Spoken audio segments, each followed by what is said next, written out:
Good evening, and you're very welcome back to another episode of the Women's National League podcast here on finalwhistle.ie. I'm Breifne and Aaron. For the next maybe hour or so, we're going to be chatting all things women's football. It's getting so exciting. And joining me once again, Aaron Clark of the WNL show. Aaron, it's 7 days closer to the World Cup. I'm going to get it out of the way so early in this week's show, just so we get the all of that over and done with. Waiting to see the social media in the next 4 days, Breifne, when I'm posting pictures going through Dublin Airport, going through Dubai Airport. I'll make sure to send them all to you as well, just to keep you well and truly occupied. But yeah, it's another week closer, 8 days until the opening game in Sydney. The buzz is great. The players are gone, no injury concerns at the minute. The final 23 is in, and we're ready to go. But like on the other side, there's still some great domestic action. The last couple of weeks have been great domestically. Women's football's on a high at the minute. Everything's looking good at the minute. I'm really excited. Yeah, it's been a good couple of weeks, and I think the Avenir Sports Cup has really caught the imagination domestically as well, because we didn't really know what to expect out of it, because it had the potential to be something absolutely phenomenal, but it also had the potential to just become a kind of a reserve competition that nobody really cared about. But I think we've seen some really top-notch performances, both individually and collectively, from teams throughout this, and now kind of the appetite is fairly whetted for the final in 10 days' time. To be honest with you, and I said this before the competition started, I had a lot of fear about it. I thought certain teams would take it serious. I thought the likes of a Galway, the likes of a Cork, I thought they would take it serious. I was a little bit more concerned about some of the, maybe, how would you say, more fancy teams in the leagues. But like the fact that the teams up north have been playing midweek games as well to facilitate the competition, and they've still gone and given it a massive tussle. It's been great. A lot of managers have learned an awful lot about players. It's probably gave some managers a player or two that they may be snooping about, trying to see if they can get a sign or two in the window as well, because of the competition. But it's been great. I think for everyone it's worked out very well. It's good to see, on an FAI point of view, the fact that they've been able to get some agreements to get some of the games that have been played up in Northern Ireland streamed on LOI TV as well. I think that's been a positive, because at the start we were sort of a little bit concerned that it was only going to be games down south that would be streamed. So it's been great. Everything's been good. The competition's been good. We've seen some top class games. We've seen some top class brilliant performances, and it's fair to say from everything I've seen, we see two teams in the final who just deserve to be there. I think you look at the teams who went out in the semi-finals. I think Cork have obviously been very good. Wexford Youths, it's probably been a helpful competition for them for a bit of resurgence as well. But the two finalists in Cliftonville and Galway have been really setting a light, and been very good to watch in the competition, and it's made it enjoyable. The only thing is the date of the final sort of pushed back a week. Maybe it's not the worst of things either, to give a little bit of a gap. Venue for the final, I think, is actually quite a good one. I was sort of concerned it was either going to be somewhere up in Belfast, or else it was potentially going to be in Dublin. The choice of Sligo Rovers for me it's a good option.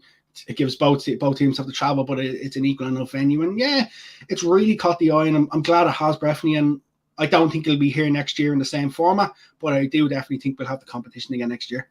Yeah, it's an exciting venue. Yeah, for myself, I'm not giving out about it either. It's just down the road for me. But I suppose someone who can give us a better insight into what the teams are thinking about that is one of the managers of the teams involved, and we're delighted to be joined by Phil Trill, the Galway United manager, in their maiden, I suppose it's inaugural competition, but it's their inaugural season in women's senior football as Galway United. And Phil, you're very welcome to the programme.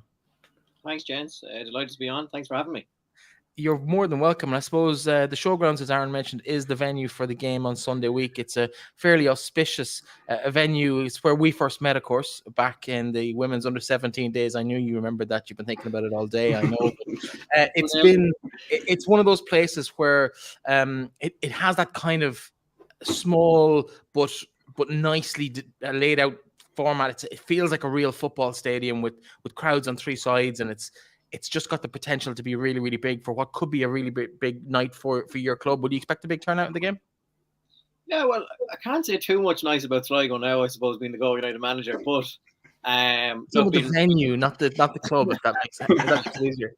Look, the venue is incredible. And I have to say, like, anytime we have gone to Sligo, people have been very, very warm to us and very friendly. And they do come out and support their women's soccer team quite well. So I'd be expecting a lot of those people to come out regularly and support Sligo to come out and support us as well. From a club's perspective, we're putting in supporters buses. We're really getting behind this to try and get behind this final. And really, I suppose, it's not that far up the road. It's quite an easy journey now. So we're really excited for it.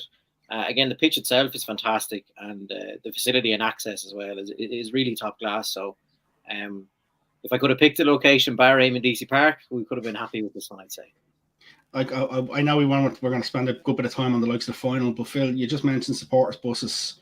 The club have run many of them this year. We don't see that often in the women's game. We've seen buses going to different parts of the country.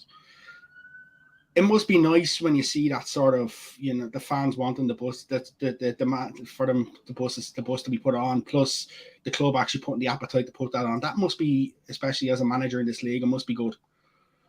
I tell you, the strangest thing for us, being really honest, was the first day at the end of the season where we had to go and applaud our fans. Because usually, it's people or people who are family members of the players or anything like that. And we had some proper diehard Go United fans with banners, drums, singing songs and stuff. And going and applaud them took a bit of while to get used to. But we take great joy in that.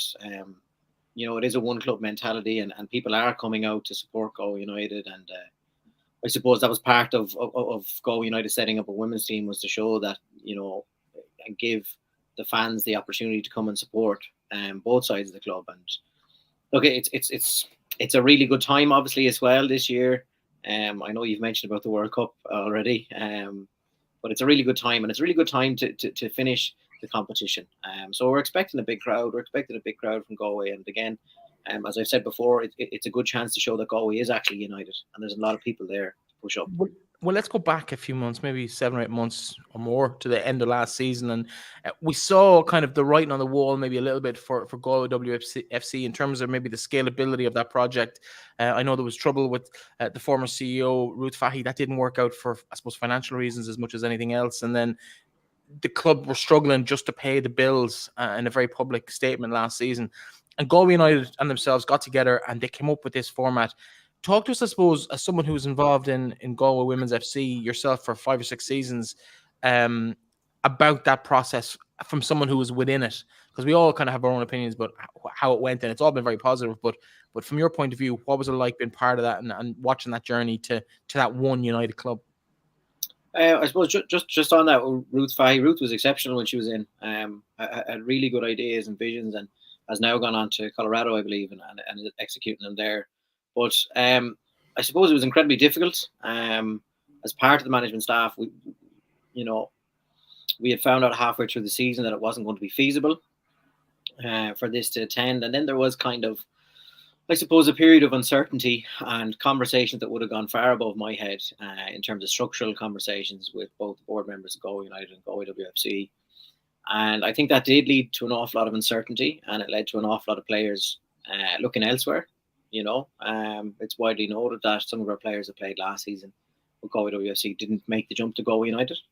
And it was incredibly difficult. And look, for everybody, it was really difficult coming in from, even myself with some of the younger players at the time. You invest so much time in your life, and you wonder, is this going to be an opportunity next year, or is that the end of it? And when we left the dressing room on the last day last season, being really honest, we were burnt out. We're completely exhausted. Alan was fantastic. Really helped me as a manager and a coach to learn. But it was an incredibly difficult period of time, and also for the players, that uncertainty. And then, of course, you have loads of clubs getting onto you, and obviously always the easiest place to commute from. So it was incredibly difficult for them at the time and us, but thankfully Galway United supported really well. And look, I think, being really honest, I think we've exceeded a lot of people's expectations at the start, and it moved things forward. It's moved things forward really, really quickly. Absolutely. And, I think Aaron's just going to turn away the boy racers outside the window there. But in terms of the actual, I suppose, the journey for your role then from assistant manager last year with Galway WFC into the manager's chair this year, because there was all sorts of rumours, whether it was Don O'Riordan coming back from Treaty or maybe Billy Cleary coming back out, having done some good work in the college. There was talk about Alan Murphy moving seamlessly into the role, and you came out not as a surprise to anyone in the know, but a surprise maybe to those who were looking from the outside in without much knowledge of the women's game in the county. Obviously, the board have been proven right with their appointment in terms of the results you've had this year, qualification for the final and stuff. But what was that journey like for you? When did you know you were in the running for the job? When did you know you had it? Like, what was happening behind the scenes?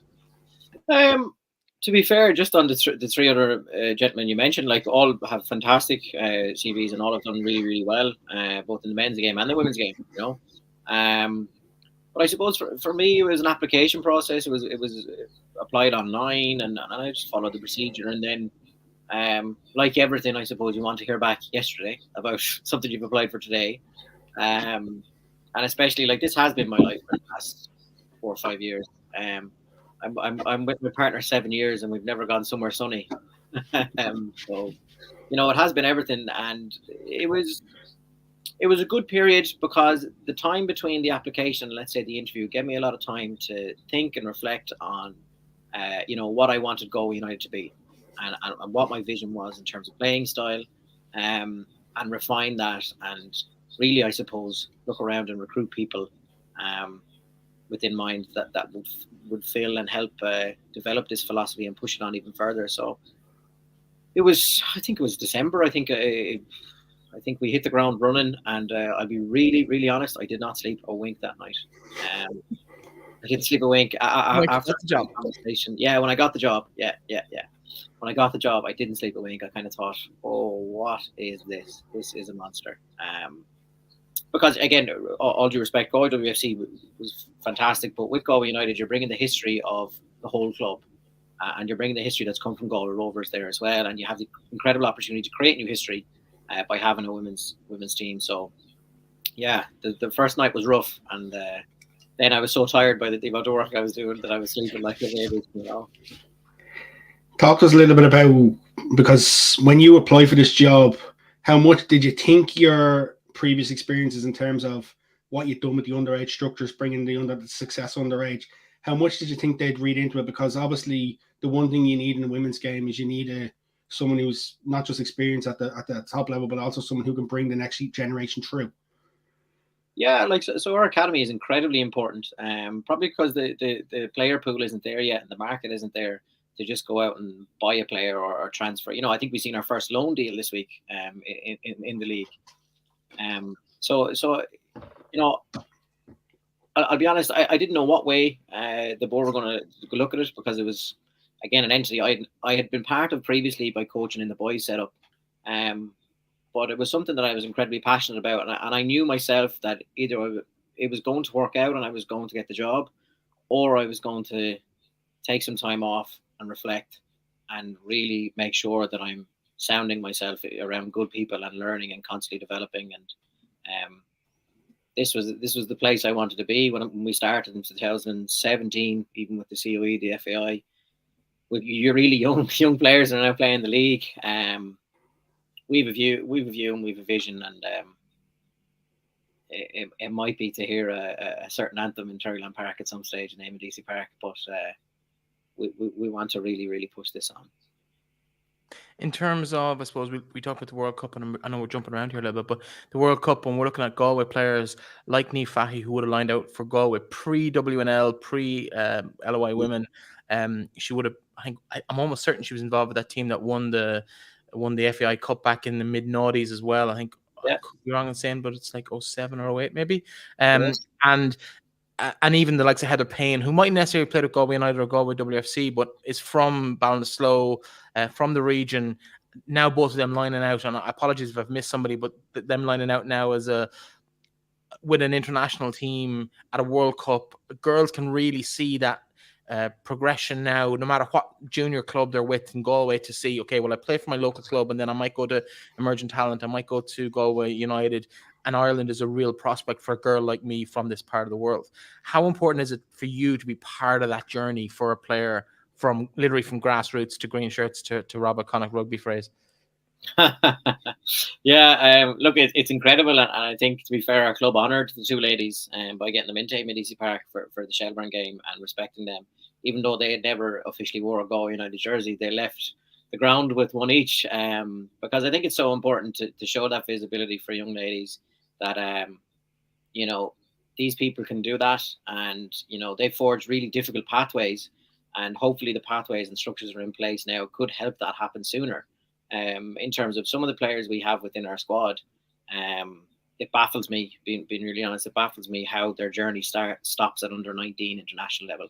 They're incredible players, and they need to be given that, I suppose, visibility first of all, but also the opportunity to show how good they are, because they're exceptional. I keep saying it every week. There's some amazing kids, and again, I suppose part of it is trusting in the systems and the clubs that are bringing and producing players to come to our level, and keeping an eye on what's going on there. And I have to say, the local schoolgirl clubs around Galway are really on the ball, and even going into the centre of excellence and the representative teams, they're really on the ball. And there's players there that we'll have identified, being honest, as young as 9 and 10, that we go, okay, well, you're incredibly high potential, and we want to make sure that this pathway helps you. And I think it's amazing that they're going to turn on the TV in a couple of weeks, and they're going to see someone from Killannon.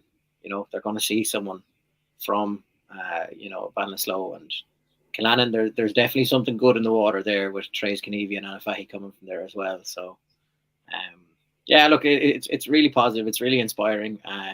I just will constantly fight the corner that people need to be watching our games, and they need to be looking at the quality of players we have.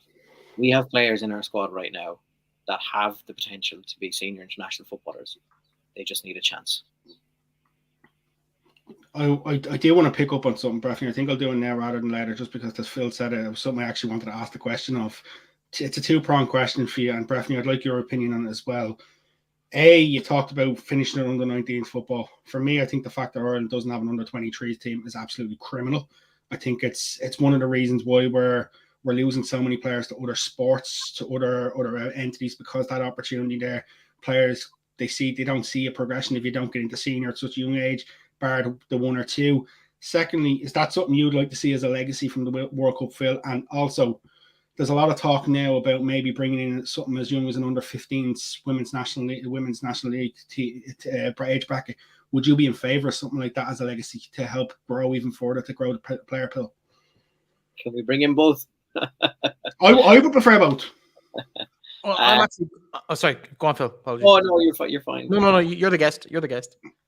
I suppose for years I would have thought about the 15s and the importance of that. I suppose the bigger call for me is the international stage post 19s. That's the bigger call, because these ladies are playing in the league week in, week out. That's where I'm kind of focused right now. I think the colleges does an incredible job, and I have to say both ATU Galway and University of Galway have been brilliant here with us. And they the standard of squad that's been able to be put out this year by Billy is exceptional. It's really high quality, and I think they do a really good job right now of bridging the gap. But they need more supports and more structures as well. And the return of the university international team, that's important as well, because that might help that gap, and that might help allow these players to continue to wear a green jersey. And in the 15 side as well, I definitely think it's something that we need to look towards. But I also think that the structures and supports need to be solidified before we just kind of go gung-ho. And we also have to be aware, and there needs to be more done by structures and supports in terms of fully supporting these young children. So not just giving them a football education, but giving them a proper education, and looking after them nutritionally and looking after them physically. And it can't just be show up for 2 sessions a week and you play in the 15s National League. It has to be more. Yeah, I would go so far as to say I don't think the issue necessarily is the international team. I think for a load of reasons we don't have an under 23 international team. I think first of all it's traditionally associated with the Olympic grade, and for territorial and geopolitical reasons we can't field a team in the Olympics. So on the men's side that's never happened, so it's probably a reason why it doesn't happen on the women's as well within the FAI structures. I also don't know what purpose it serves. I think a stronger national league and the resources that go into an international under 23 team put into the national league and actually supporting clubs would probably give more players a better competitive regular input on a daily basis or a weekly basis than ad hoc international games or dragging people to Dublin on a Wednesday night for training. I just think a lot of that has a lot of questions to answer for. For me, I think one of the most exciting things I've seen happen in the last couple of weeks, even locally here in the Northwest, and I joked about being close to Sligo for the final. I can't wait for Sunday week, but the Sligo Leitrim League launched a junior. There's never been junior women's football in Sligo Leitrim. It's been there's no avenue for any girl past the age of 18 or 19. If she doesn't make the Sligo Rovers team, she's out of football. End of story. Go enjoy Gaelic. There's barely any camogie around these parts as well. So it's really a one trick pony for anybody over the age of 18 or 19 in the Northwest. They put out a call for clubs for a league starting this winter. They got 12 teams out of about 17 or 18 teams in the overall men's competition. They're more than half of the teams in, probably closer to 2/3 of the teams in. That's where the big draw has to be from this World Cup, is getting more leagues, structures, clubs in place all over the country so that a girl from Westport doesn't have to go to Galway, doesn't have to go to Sligo to play a match. She can play in her local town, in a local league, and if she's good enough, then she goes through the motions and up through the grades.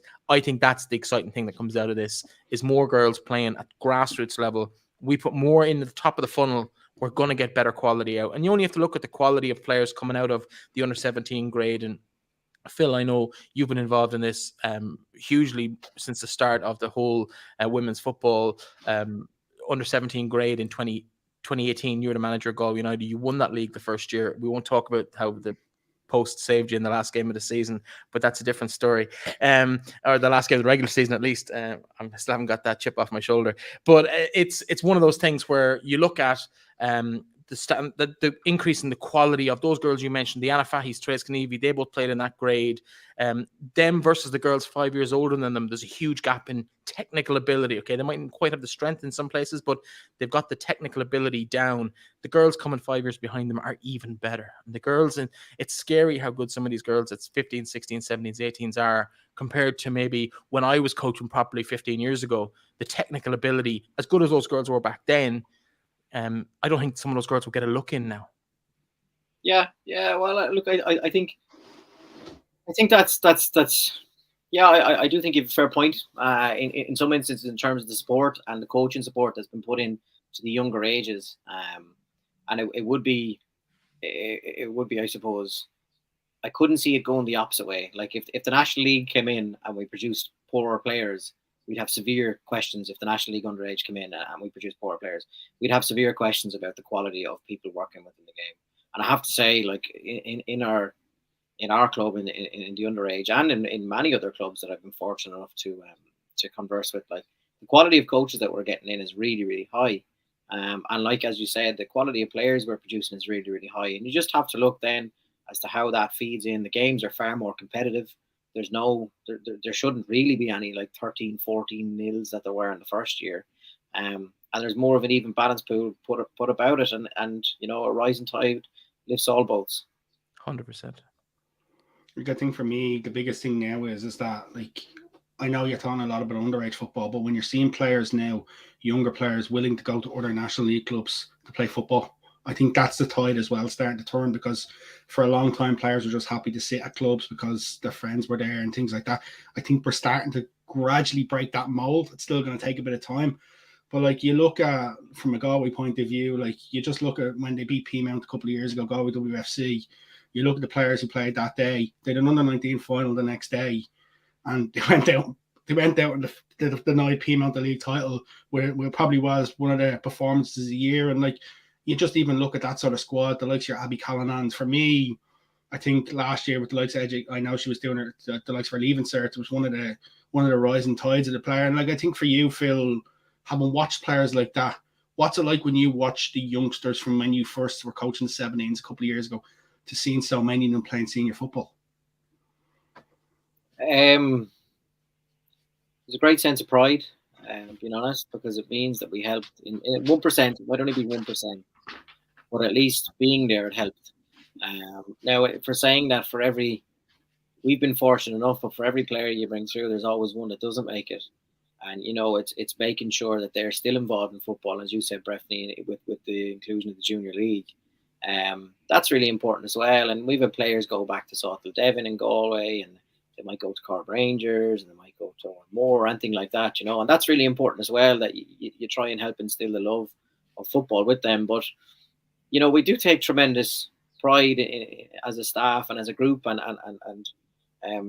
Gabriel Darcy's been with me from day one, really, and we just take tremendous pride in that. These ladies are still playing high level Women's National League, and we even have like Saoirse Healy's playing with Sion Swifts this year, and Hannah Walsh and Aoibhinn Donnelly are playing for Cork City, and it's well noted that the amount of ladies that have moved from underage set up to Athlone as well, and obviously the ladies now that have come with us to Galway United. It's good, because it just, I suppose, bring a sense that well, maybe we actually did help, I suppose.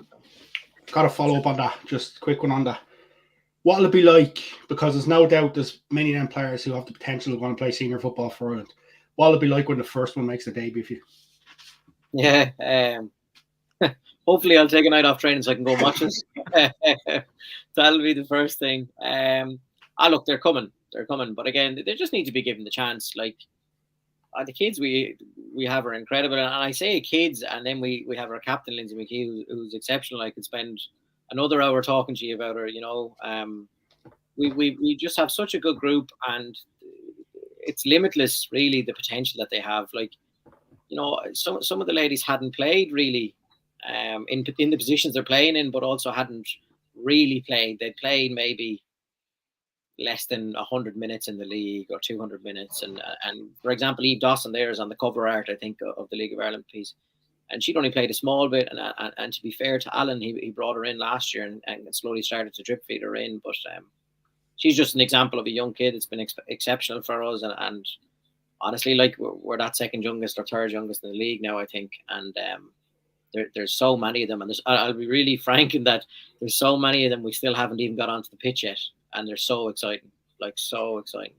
You mentioned Lindsay McKee. I saw a good interview with her post-match the other day. A couple of videos circulating online from post-match the other day, but the one I saw of Lindsay, she speaks with such passion about the club and about the whole, I suppose, genre of women's football in Galway and in the surrounding counties. Of course, she's from Clare, I believe herself, and she's obviously played with Cork, she's played with Limerick, and now she's been in Galway for the last number of seasons with both clubs.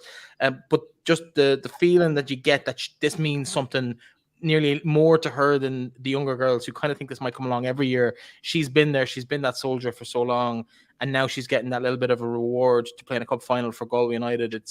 It was lovely watching the video and seeing that kind of almost relief as well as the joy coming out. Yeah, like I think it's testament. Like, I was absolutely fine when we won the game. Little shout, yeah, whatever, And then I saw how much it meant to Lindsay, and I was gone. I was mush. She's incredible. I can't praise her enough. There's a reason she's our captain.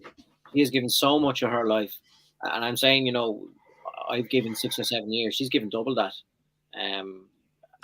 Maybe to this league, yeah.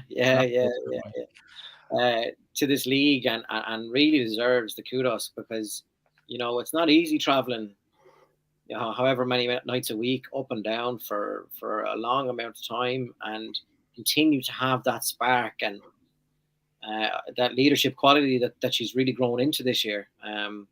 She's such an amazing person, and it's great for her to be given the opportunity, and to earn the opportunity, should I say, not given anything, earn the opportunity to go and play in the first ever cup final for Galway United. And hopefully her name will be one of the first ever few on the cup. Speaking of Galway United and Galway Cup, sponsored by a Galway company as well, which is kind of nice. Avenir based over there in the city of the Tribes. Nice to kind of have that kind of be in that position with a Galway sponsor, Galway named cup, and now Galway United in their first women's cup in their first season. It's got a nice ring to it. Is there an air of kind of absolute expectancy now that you're going to go and beat Cliftonville in the final, or how are you approaching the game? Oh yeah, you're setting us up for failure there straight away. Thanks a million. No problem. No, look, I'll be really clear in that. We're in the mindset that this is another game and it's another opportunity for us to play, and that's where we are. and whatever happens. And at the end of the day, we've still made history by getting this far. I think the last senior silverware, I may be wrong, but the last senior silverware to come to Galway United was 1991. I think it was a Johnny Glynn goal in Lansdowne Road, maybe. I remember it well. Yeah. Yeah, I'd like to say I did, but I was born in '93. Sorry, Breifne. I was just old enough to remember it. That's all I'm saying. What month in 91 was it? It was May, and it was a crossing. So I wasn't even born myself. No, May. But listen, and Johnny does tremendous work here. But the people that played in that team are so widely respected around Galway, and rightly so. And there's been other flurries with league cups and promotions, etc. And our men's team are on course to do their job this year and get promoted. So I think there's a great buzz around it, but we also have to be really, really clear, and it's the way we've approached all games this season. It's how we play, and it's our style of football, and that'll dictate whatever happens. Because at least we can come off, and I suppose you don't leave it to the judges. Then you go in and you do your best, and you see what comes out the other end of it. I have to say they did win the Women's Cup. We mentioned earlier in the interview, so that is a senior trophy. And I better mention Colga as well, who won an under-16 title against a certain Katie McCabe back in Terryland Park back in 2010 as well. I happen to know that because I was in the dugout. Unfortunately for me, not the victorious one on the day, but that is how it works sometimes. But Colga beat a Katie McCabe inspired St. Francis side back in 2010. I don't even know if you knew that. I actually do remember that, yeah.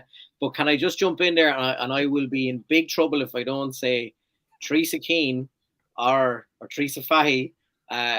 She's our main, one of our main coaches, and she was part of that 2017. I remember it because I was looking on Sports File 2 nights ago, looking at it. I just meant from a Galway United's perspective, obviously it's something unique, but we have to respect obviously the people that have gone before us. And again, Niamh Fahey was in that team, Julianne Russell was in that team, Emer Flatley was in that team, Cara Mullins, Tessa's older sister, who used to play for Galway WFC as well. They're in that team. So it's I think Noel Murray played in the opposition. I think it was Raheny actually. They bet 1-0. It was Raheny, yeah. A few of them. I'd say Niamh Reid Burke would have been on that team as well. There's a load of players still involved in the league who would have been involved in that. It was a good time for the game, and for the West Mayo who won the cup the year before. I was on the losing side in that game too.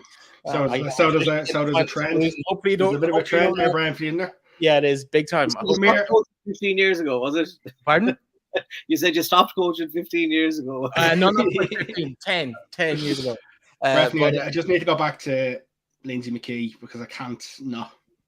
For me, I have her in the top 10 players to grace this league. I don't think she gets the accolades, the respect she deserves. People talk about her, like even if you talk about her when she does something, even the people up in Dublin, which doesn't happen very often, they'll all just stand and admire Lindsay. And it's funny because you watch her and it's mad. Like I've been there to see some of the ridiculous things she's done on the pitch, and you're just watching in awe. And like it's mad because for someone like that to still want and have the commitment to sort of want to push Galway further and further and further. Like even I can't remember what game it was. Andy took a photo of her. I think it was the Shells. It was the Shells game. I wasn't there. Andy took a photo of her at the Shells game, and she's in the huddle. And you can just see the passion post-game. They beat Shells in Tolka Park, and you just see the passion. It's a league game. They beat Shells in the league. They've got results against Shells in the league before, but you can just see the passion that day. And it's sort of, to me, it epitomizes what's right with Galway at the minute. And I think, Phil, you say, you didn't really start. She set you off the weekend, but like even when you see from the likes of yourself, when you watch the content that's put on Galway socials, you just see how much it means to everybody who's actually there. I think that's the most important thing at the minute when you look at it's all showing how much playing for Galway means and how much they want to do it for each other. Like I was there when the Galway WFC got to the Shield final and came up short against UCD Waves. But like you look at it and you look at the evolution there. Like I know I'm going to eat humble pie here when I said that Galway'd have a poor season this year because we didn't know what to expect. But like the funny thing is, it's just gone from you went on a bit of a run, you had a bit of a slump, then all of a sudden this competition, we sort of said it could work out really in Galway's favour.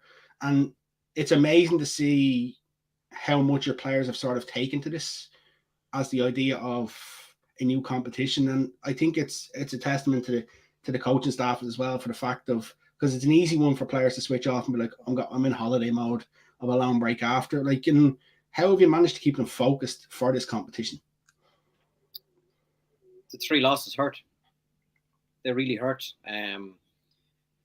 It's no excuse, but in terms of squad depth, the Leaving Cert was coming up. There was players that were unavailable, injuries, etc. And I don't think we were disgraced in any of the 3 games we lost, but it really hurt because we moved away from the process and what we wanted to achieve. So then we obviously went to Sligo and played Sligo Rovers and came out of the showgrounds with a win. And I think just to get that and get the clean sheet set us in a really good frame of mind to be focused for this competition. And again, it comes back to treating every competition with respect. It's about us in Galway United, and it's about what we do, and it's about how we do it. And that's credit again to the people and the quality of people that we've brought in. The staff, I really, really don't believe there's harder working staff in the league.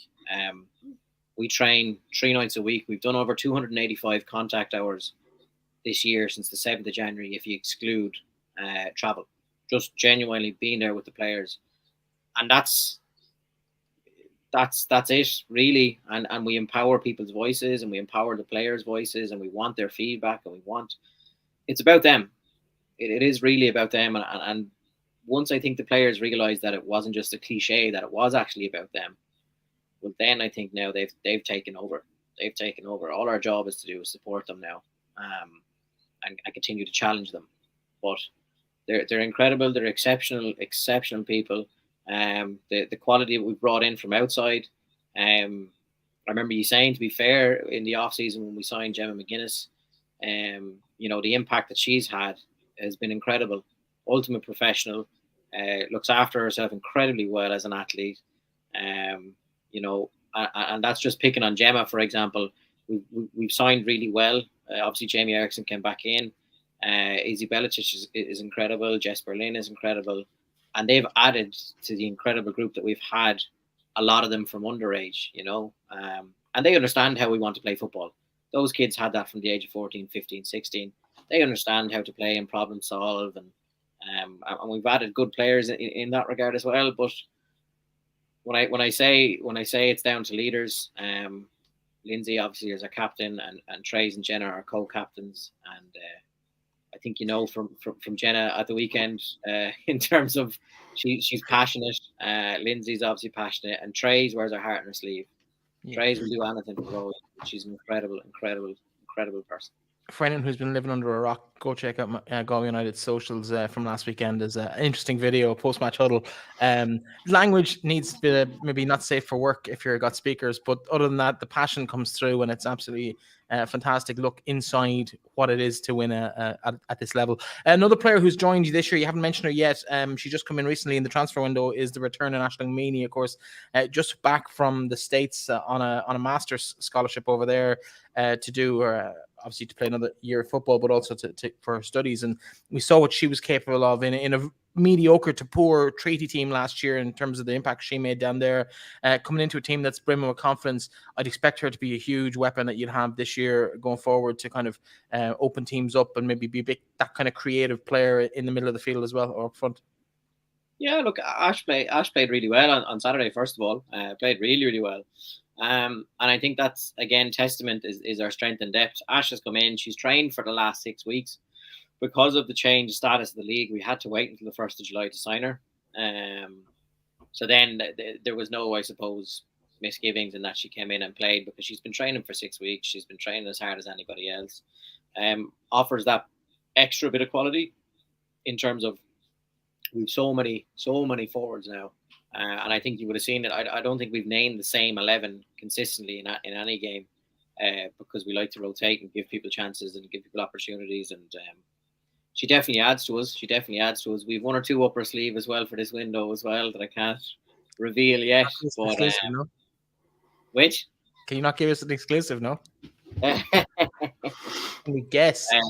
I think You'll be shot. You'll be shot if you the club wouldn't be happy with their own. Might cause me a few problems, but yeah, we've a couple that are coming in, but like our squad is so big and it's so challenging. Again, there are players each week that don't make our 20, that genuinely don't travel, and they could be players that have played underage international, or they could be players that have won the National League underage.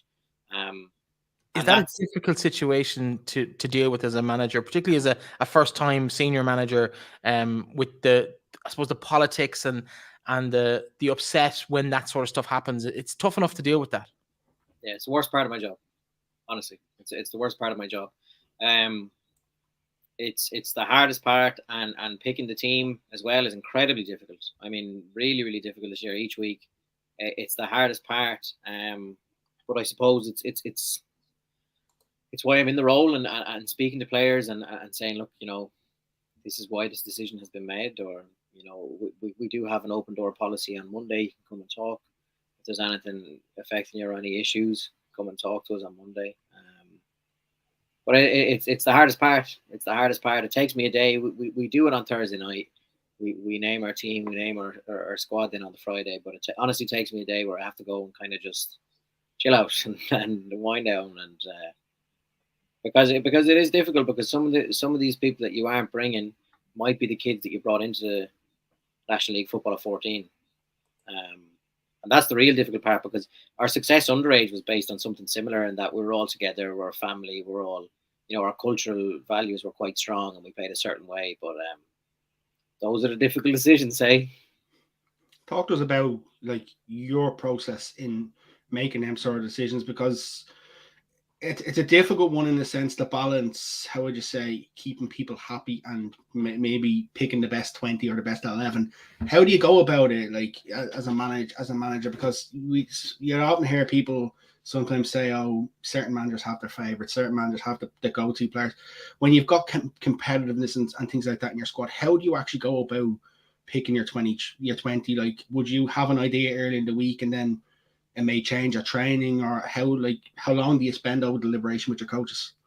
I think the first thing is, most people that say the managers have their favourites aren't the favourites of the manager. So I think that's the first thing to kind of to caveat. But yeah, look, we're constantly there are favourites and not favourites. Yeah, there's no favourites here. There's no friends in football. That's what I've heard as well. No, look. So the way we operate, we train Monday. And we reflect on the game, and this is as a staff then as well. We usually meet for about an hour after training and kind of debrief and see where we are, see where we're going. Tuesday then is our incredibly high intense session. So based on Monday and Tuesday, then you're saying, okay, who's going to stand up and be counted? Who wants to get in that team? Thursday, we name the team before we go training. We do our analysis session, and then we train based on the perceived 11 for that weekend's game. But it's kind of a compound thing. And it kind of can't be a thing. If we were in 5 days a week or 4 days a week, it'd be easier, I suppose, to chop and change bigger elements at times. But it's kind of compound, and knowing when the players are at that right level to either put them in or take them out. And sometimes people might need to be taken out or put in, but it's a constant process of feedback and collaboration between myself and all the coaches and the physio staff, and in terms of S&C as well. So it's a difficult process. There's no quick and easy answer, Aaron. I apologize, but it's constantly on our mind. And say, for example, now, like we might be thinking sometimes a week ahead. If someone has a work commitment or holidays, etc., like that, you might be thinking a week or 2 weeks ahead, based on decisions and understanding where your decisions might lead you. Yeah, no, it's exciting times. We actually have got the whole way into the show without really talking to you about the final itself and the game at the weekend. We're only 40 minutes into the interview. For a 15-minute interview is not too bad. But it's just been really interesting kind of getting to this opportunity with things a bit more relaxed. No games this weekend. I know the World Cup is coming up, but it's just a chance to actually sit down with someone so close to I suppose one of the teams in the league and in such a position to get kind of pick inside your brain a little bit. Talk to us about the actual final itself. Of course, we know the facts. It's in the showgrounds Sunday afternoon in 10 days. We're playing you're playing Cliftonville. You know Galway, man, Breifne, eh? Well, no, it's North versus South now at this stage. It's like the whole civil war is going to be built up again. No, but seriously, it's LOI versus Niffle. What was that? LOI versus Niffle, NIFL. Yeah, exactly. So there is an element to that, and don't for one second think that the FAI and the IFA, when they put these competitions together, don't dream of these scenarios where both teams are represented in the final, because there'd be nothing worse for either side. Like if it was Cliftonville and Linfield and Belfast, there'd be no interest in the 26 counties, and if it was two LOI teams, nobody in the north would care either. So it really is the dream kind of final for everybody involved in the competition, really. And with Galway involved for the sponsors, it's probably an even nicer sweetener at the end of a pie for them as well. Yeah, look, I think it's a really good chance to the litmus test, I suppose, in teams playing both, say for ourselves playing Linfield was a really good new opportunity, and to see exactly where we match and compare in terms of the leagues. And I think that's going to be really exciting now to see two of, I know Glentoran are doing quite well in terms of where they are in their table, but ourselves in Cliftonville will be evenly matched now. I mean, I'm expecting a really good game. They've come through, like they bet Bows, and they bet Scion Swifts, and they obviously drew them with Sligo as well. But like Bows at that stage, like Bows were flying there and they are still ahead of us in the table. So. I think it is really set up to be a really interesting encounter. They've scored in every game they've come into, Cliftonville, and bar last weekend we hadn't conceded in every game. So it's going to be a really evenly contested game, and I'm just expecting, I'm hoping for a really good crowd, a good crowd of people to come in from all around the west of Ireland as well. So. If we can get more of you people saying we, that'll be really good. Freudian slip, Phil. You know, I've just realised you're going to be away. I don't even think I'll get to watch this game. Oh, that's. I literally. Why is that, Aaron? Tell us why that is. Where are you going to be, Aaron? I literally fly to Perth. I literally land in Perth. I think 20 minutes into the game. Perth, Scotland, is it? Perth, Scotland. In terms of Aaron's going to the World Cup, Phil. No, I've actually got a question on this though. On the game itself being on a Sunday, Phil, how does it change everything? How does it change preparation? Because I don't think you probably haven't played a game on a Sunday, and just reflection from my side on the Bows game against Cliftonville. I actually went to see the game, and Bows were brilliant in the first half. Should have been 3 or 4-0 up. Cliftonville soaked up an awful lot of it. But like just watching Cliftonville in the second half, there was only ever going to be one winner in the game. And like as you say, Bows were going great. I think two sides come into this game on absolute massive form as well. Yeah, I definitely think both of us are coming in on decent form. And bar, if we'd kept a clean sheet last week, we would have actually, Peamount, I think, have 4 consecutive clean sheets this season, if you include the Cup. And we had 4 consecutive clean sheets as well, and we were looking to get a 5th as well, and that would have been testament to where the quality we are. I just think it's really set up well, because to some extent it's an unknown for both teams. It'd be difficult, as you said. Two familiar teams playing each other. It could be a bit of a stalemate. It could be a bit standoffish, but I actually think both teams are just going to go for it. We're definitely not going to sit off anybody. We haven't all year, and I think it's going to bode for a good final, a really interesting final, and a really good opportunity for us to again show where we are. Playing on a Sunday doesn't really change things. We'll still continue with our normal training week, and players are still back in the Tuesday after the Sunday. We're still training for another week, because this is part of our journey. Whilst it is a cup final and we want people to attend, we're seeing this as another game and another opportunity to play football. A lot of teams approach this as an opportunity to blood new players and see what the rest of the squad was like that maybe they hadn't had the opportunity to play in the regular league. What's your mindset going into this? Is it still a little bit of that, or is it our strongest team is going to play? We're going to win this competition. What's your kind of mindset going into the game? I think in terms of competition, and this is just where our mindset is. It's every game we play, regardless of the competition, it's about getting to play for Galway United. And that's kind of where we've been a whole way throughout the year. And we treat the FAI Cup with the same level as well, is that if you're training really well, you get the opportunity to play. And that's, I may be completely wrong in doing that or right, I don't know, but that's the way we've kind of came at it as a club. And again, there will be opportunities further down the season for players to play, but you can't just hand them out. They have to really earn them. And I think that is testament to where we've been. Our biggest loss of the season was by 2 goals to Shells, I think, and to Peas. So we've been in every game because the players that step out onto that pitch at that moment in time are the ones we feel that need to play.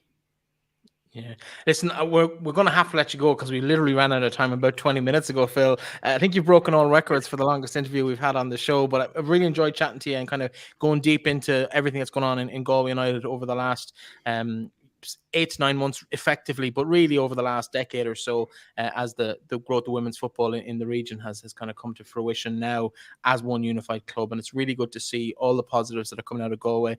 I think everybody in the country would probably agree that they're probably delighted once their team aren't in the final that it's Galway that's representing the LOI. I think it's great to see kind of that kind of the forward steps you've made both at universities level and with Billy and what's going on. And I'm going to say NUI Galway, but that's a couple of generations ago now. But it's not UCG either. It's what is it? AT? No, I can't even remember. What's it called? U of G, of course.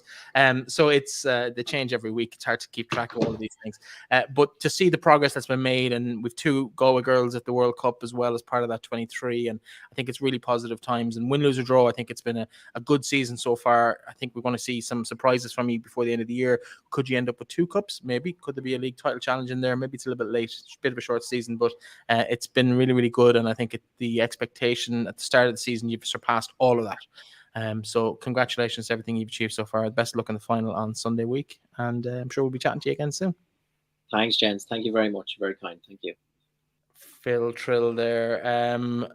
I'm tired after that, Aaron. My brain hurts. I can't believe you left Phil Trill on this podcast for 15 minutes, and I'm not going to lie to you. I'm a little bit disappointed that you actually said we're ended it, because I was actually really enjoying, because it's not often we get the opportunity where we can spend quite a long time with a manager or with a player or with somebody, and you just listen to him and you're sort of fascinated. Like, there's no doubt when he took that Galway job this year that there was so much pressure on him because of the names you mentioned or because of other names who didn't get the job and coming in and haven't had a bit of success underage. Like, Galway haven't had any success at senior level in the Women's National League. So for him, there was always going to be pressure there. And to make the start they make, and like when you listen to him talk about the 3 defeats hurt, his passion, it oozes Galway, it oozes Galway football. And like we sort of said, I think you were saying that before the Avenir Cup started that the likes of Galway, you were thinking could do well in this competition.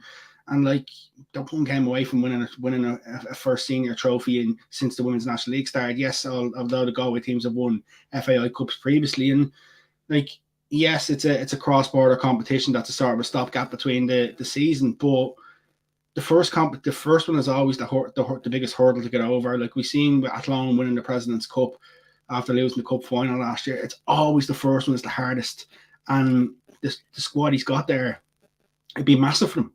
Yeah, I do think the Avenir Cup has been a huge positive to everything LOIWomen this year. I think it's I've loved it. Really positive. The only change I would make, if anyone from the League of Ireland does listen to this podcast, and we kind of believe they do, I would take the week that we've lost now effectively with the gap week this weekend.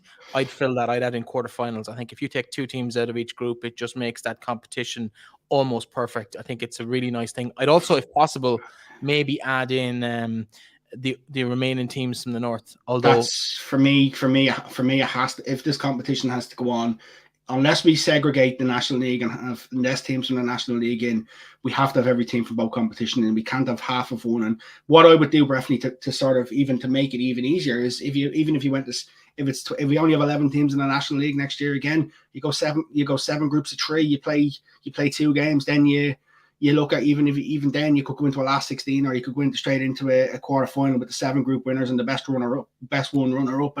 But like, I think there's so much potential, there's so many avenues, there's so many different, because we know for a fact next year there's no way this competition is played the way it's played. It'll probably be spread out a lot more, which will have a lot of benefits as well. Like the best part is that I had a lot of concerns about the Northern Irish League this year. Would they hold up? Because that when sides have played in Champions League or they played in friendlies, the results have tended to be sort of a bit landslidey towards the National League sides. And to be honest with you, they've been brilliant. They've been so much value to the competition. I really enjoyed watching Cliftonville against Bows. Really enjoyed watching Linfield against Shells as well. I thought they put up an absolute superb performance with a young side. And that's the benefits, is that we see the cross-border opportunities. Yes, people talk about an all-island league in the men's side of things. It may happen down the years. It may happen in the women's side as well. And these are the conversations that can be had because we've had these cross-border opportunities, and we can see and the reflection. But it's been great, and I'm really hoping that the final gets a massive crowd. I'm really hoping that the final lives up to what the billing could be, because it's been great. And as much as on the other side of the world, I'm a little bit jealous that if it was in Ireland, I'd be heading to Sligo that day. There's no doubt about it. Yeah, definitely be a Sligo for the game. But funny you mentioned Shells and Linfield. You weren't the only person of note at that game. I don't know if you've caught the documentary, or I don't even know if I could call it a documentary, but the piece on the RTE Player around the preparation for the league. They've picked 2 influencers, Charlene and Ellie, I believe, are their names. I understand anybody under the age of 23 or 24 will know exactly who they are. They were fresh faces to me, although I do understand there is a definite League of Ireland connection with at least one of them. I did see the cameras in Talca Park that day. I did see the cameras. If you're into the league, it's a tough watch. I think the league have it's an influencer friendly show. I'll put it like that. If you're you know what, Breifne, you may say it's a tough watch because it's not something that you're into or I'm into. But the thing is, it'll bring new eyeballs.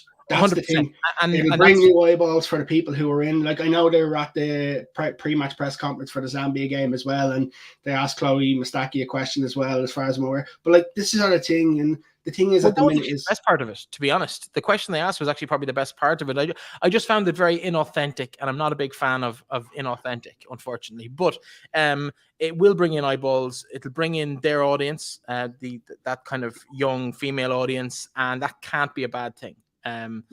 But I'm not the target demographic. Fair enough. Do you know what I mean? But it's a tough watch. If you're not in that target demographic, it's a tough watch. But it is what it is.